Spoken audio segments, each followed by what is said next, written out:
Tujuan 5 di sini kegiatan PKM, program pengabdian kepada masyarakat.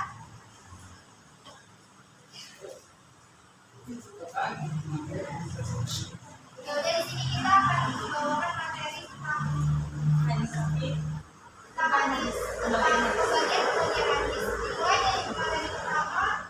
Sebelumnya kita perkenalan dulu. Iya, belum kenal kan? Iya. Kalau tak kenal maka bukan nyangka. Jadi Pada kamu sih. Baik, perkenalkan nama saya Fadila Laina, biasanya dipanggil Puput. Panggil aja Puput ya. Saya Eva Fadila, kalian bisa panggil saya Eva. saya Naswa Putri, bisa dipanggil Naswa. Perkenalkan, nama saya Rahmat Aruna Subion, biasa dipanggil Mamat. Halo, ini pada diam-diam jangan-jangan Jangan berak ya? pada tegang ya, biasa aja tegang ya. Santai aja, santai aja. Nama saya Salma Azhara, bisa dipanggil Salmina. Nama saya Mutiara Ain Hatibi, kami Ayu. Saya Salsabila, biasa dipanggil Salsa. Ya, sekarang kita mulai aja dari materi yang pertama yang akan dibawakan oleh Sabda.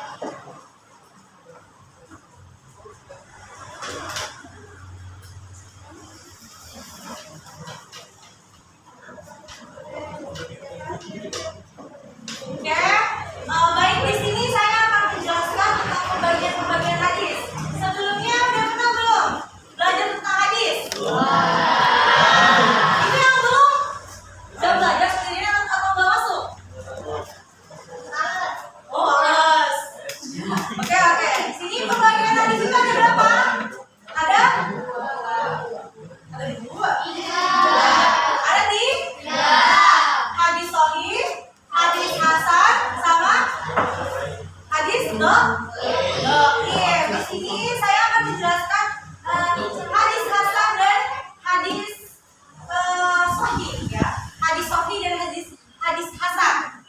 Sebelumnya siapa yang tahu apa itu hadis sahih? Hadis sahih. Angkat tangan, angkat kaki. Hadis ya, sanadnya langsung dari Nabi Muhammad. Benar, itu benar. Terus yang lainnya lagi, siapa yang tahu? Apa itu hadis sahih? Oke, ke sini panggilnya kakak teh. Kakak aja ya. Teh kenapa ya teh? Oke, di sini teteh bakal ngejelasin apa sih itu hadis sahih. Nih, secara etimologi kata sahih itu berasal dari sehat. Jadi hadisnya itu tidak memiliki cacat, sehat gitu ya. Yang mana hadis ini tuh sering dipakai untuk apa? Sumber-sumber hukum Islam. Nah, adapun secara istilah, menurut Ibnu As-Solah, hadis sahih itu adalah hadis ini salah satu ciri-ciri hadis sahih ya.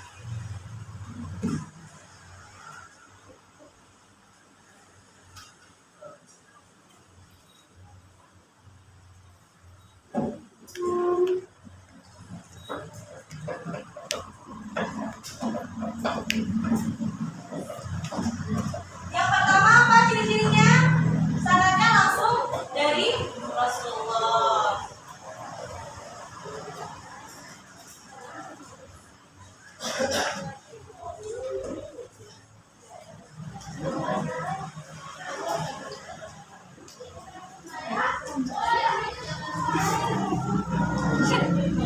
Yang kedua apa ciri-cirinya? Yang kedua ciri-cirinya diriwayatkan oleh perawi yang adil.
lupa ya.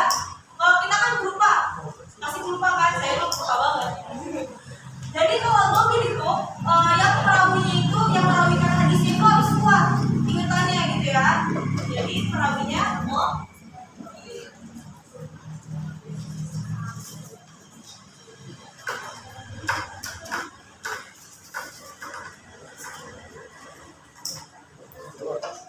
selanjutnya, hadis itu tidak syadz.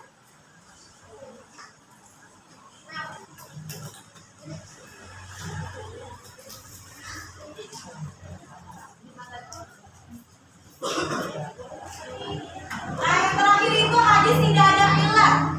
Siapa yang tahu illat?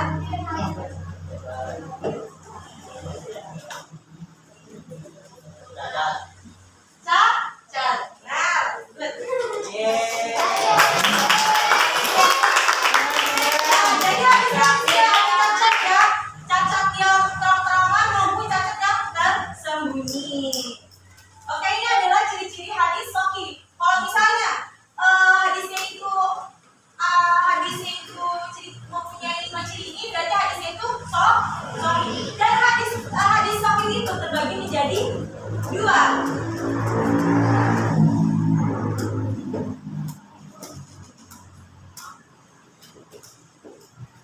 Hadis sahih itu terbagi menjadi 2. Yang pertama itu adalah sahih lidzatihi.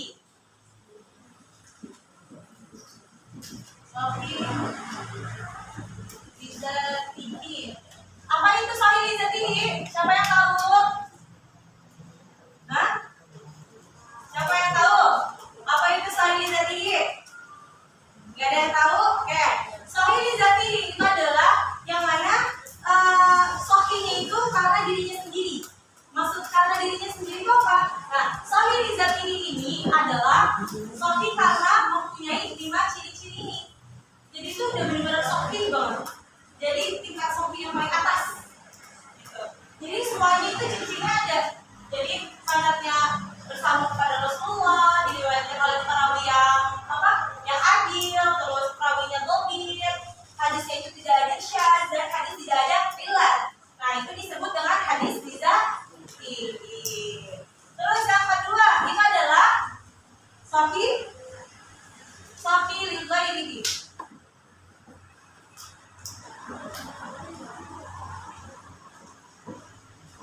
Nah, sahih lighairihi itu apa? Ada yang tahu? Sahih lighairihi? Tidak. Nah, sahih lighairihi itu adalah awalnya itu adalah hadis hasan. Ya, jadi kan sahih, hasan, dhaif. Nah, awalnya itu hadis hasan, tetapi naik ke hadis sahih karena apa? Karena ada jalur perawi yang lebih kuat. Yang mana karena jalur perawi yang lebih kuat itu yang membuat si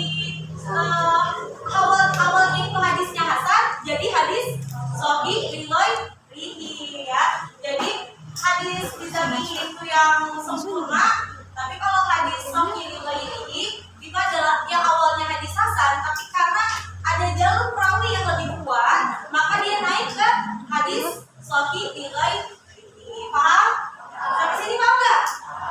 Oke. Untuk penjelasan yang kedua, itu adalah hadis hasan.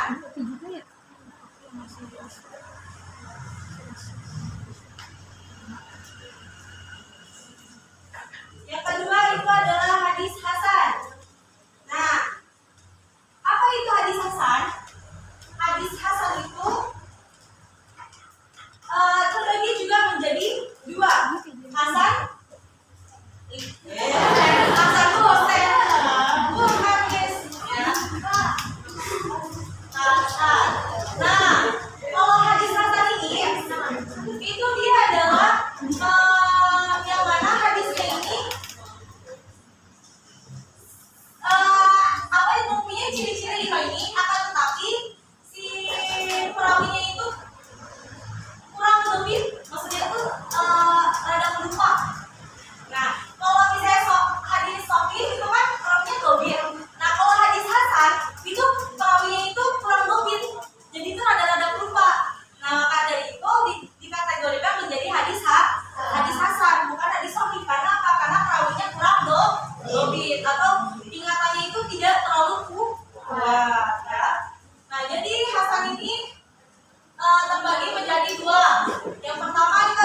naik ke Hasan karena apa? Karena ada perawi yang lebih kuat yang menyongsong, jadi ini kayaknya udahlah jadi hadis Hasan karena ada perawi yang lebih kuat. Itu paham ya? Jadi hadis sahih itu hadis yang tidak mempunyai cacat, ya kan? Tidak mempunyai cacat sama sekali, yang mana hadisnya itu sehat. Contohnya, paham nggak tadi? Ada yang belum mengerti? Ngerti? Jawaban dikit juga ya. Karena dikit-dikit lama-lama menjadi Oke. bukan Apa? Menjadi apa? utang. Nah, contoh dari hadis Sahih Rizal itu, ini pasti sering kita dengar. Innama a'malu ya, itu adalah salah satu hadis Sahih Rizal ini. Ya, kalau hadis Sahih Rizal itu contohnya laula an asyqa ala ummati la amartuhum bisiwaki inda kulli sholati. Mana dijelaskan bahwasanya seandainya aku tidak khawatir memberatkan atas umatku, maka Rasulullah itu mewajibkan kita sebagai umat muslim itu bersiwak sebelum sholat. Nah, itu ternyata merupakan hadis lighairihi, sahih yang lighairihi ya. Nah, paham? Oke. Untuk materi selanjutnya itu akan dibawakan oleh saudari Reva.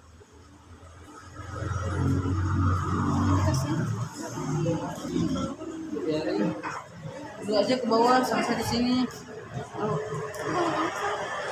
Di sini aja.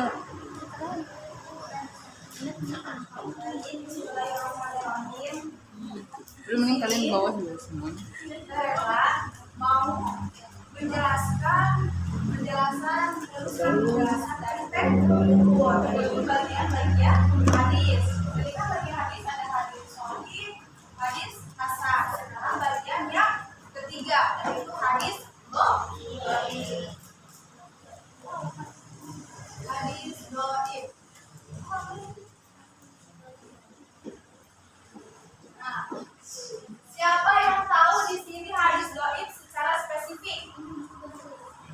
Saya tahu nggak? Nah, hadisnya nggak sehat. So, ada yang apa nggak? Ada yang tahu nggak secara intinya gitu? Ada? Oke. Di Ini. sini dhaif secara spesifik itu adalah lemah. Hadis dhaif itu hadis yang lemah. Lemah apanya? Lemah. Jadi ya. Jadi hadis dhaif itu hadis yang tidak memiliki sifat-sifat hadis maqbul yang menjadi syarat dalam hadis sahih dan hadis hasan. Nah, syarat itu ada 5 ya. Yang ke-1 sanadnya bersambung kepada Rasulullah. Yang kedua periwayatannya oleh perawi yang adil, perawinya dhaif, hadisnya tidak syadz, dan yang kelima hadisnya tidak riwayat. Nah, jadi hadis dhaif itu kurang dari 5 syarat hadis sahih. Nah, disebut juga jadi hadis lemah. Nah, hadis dhaif juga hadis yang memang dinisbatkan kepada Rasulullah, tetapi hadis dhaif tidak sama dengan hadis maudhu, yaitu hadis palsu. Nah, kalau hadis maudhu itu kan hadis palsu. Jadi palsunya itu hadisnya bukan asli dari Nabi Muhammad. Kalau itu asli dari Muhammad, tapi sanadnya si perawinya kurang adil. Ada satu perawinya hafalannya kurang kuat, sanadnya ada yang tidak bersambung dengan Nabi Muhammad. Yang ketiga ini aja. Yang ketiga tidak adil, tidak logis, tidak bisa dan tidak adil. Mengerti? Jadi apa hadis dari itu? Kenapa? Karena yang lain tidak memiliki syarat hadis sahih. Nah, terus hadis sahih itu terbagi menjadi 2. Ada hadis mudraj, ada hadis maklum. Di sini Eva cuma mau menyebutin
Yang kedua, menurut pendapat ulama Abu Daud,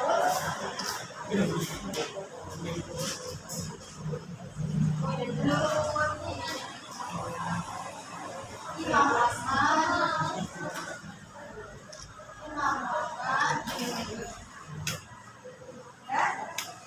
ya, dua.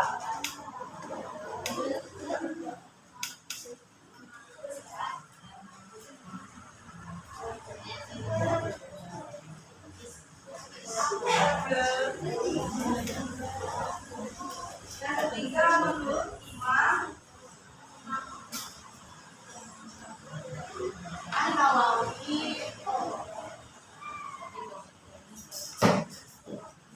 Ibnu Hajar Al-Asqalani.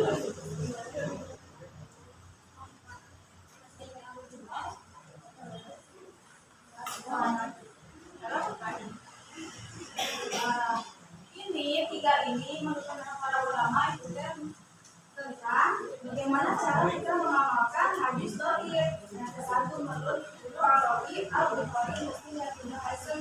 Apa cara menurut beliau itu bahwa hadis dhaif itu tidak dapat diamalkan secara mutlak. Tuh, yang satu tidak dapat diamalkan secara mutlak.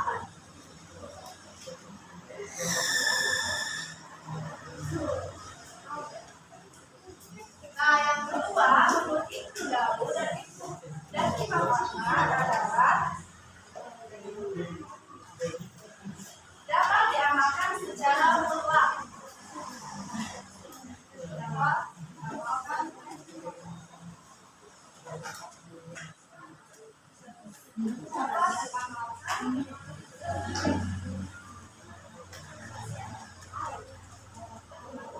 secara mutlak. menurut Imam An-Nawawi dan Ibnu Hajar Al-Asqalani itu ada lima syarat. Ini jangan lima syaratnya. Jelas ada ya? Nah, jadi ada berapa sih pendapat Imam? Menurut Imam itu ada tiga. Yang pertama menurut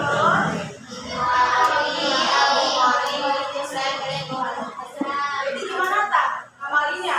Gimana? Yang kedua, menurut Jadi gimana tak mengamalkannya?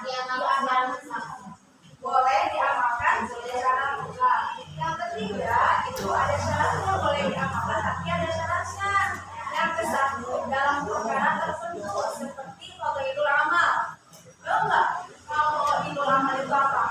Kayak kita mengerjakan sebuah amaliyah seperti kita malam Jumat contohnya, kita yasinan, al-fatihah, itu amal, hari janji-janji dan sebagainya.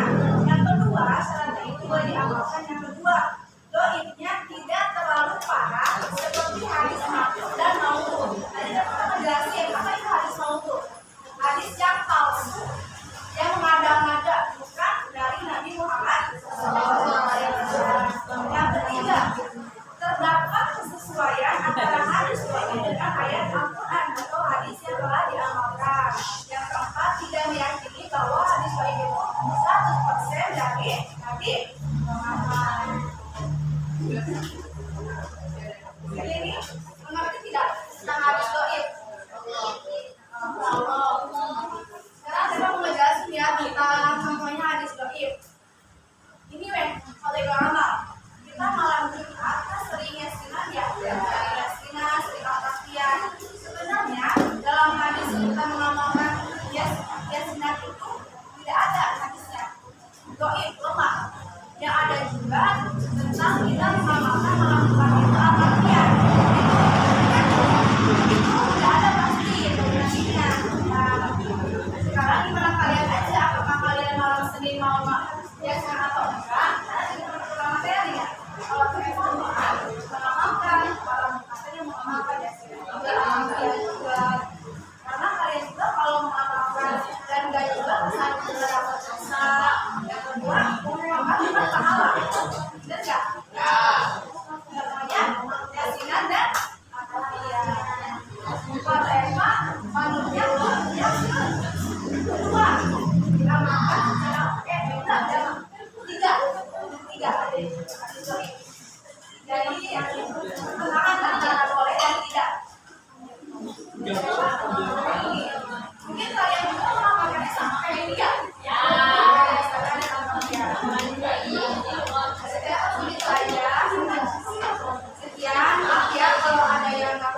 maksud dari syadz itu apa?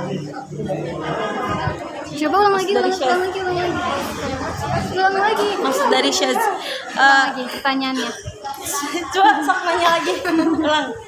Jadi aku mau bertanya tentang ciri-ciri hadis sahih. Tadi kan terdapat hadisnya itu tidak syadz. Nah, apa yang dimaksud dengan syadz?